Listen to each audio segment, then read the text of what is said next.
Аз вървях твърде дълго по тези земи. Отне ми години, докато ги обходя.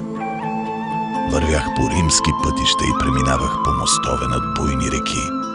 Влизах в старинни дворци и византийски крепости. Видях древни олтари и езически светилища. Пътувах с галера покрай красиви брегове. Бях в манастирите и разчетох буквите им. Не успях да видя всичко, но разбрах защо десетки владетели са изпращали войските си да завладеят тази земя. И защо толкова много племена и народи са воювали за нея. Защото тя е раят.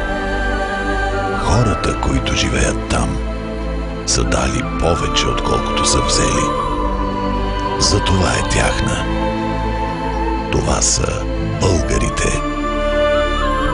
А земята е България.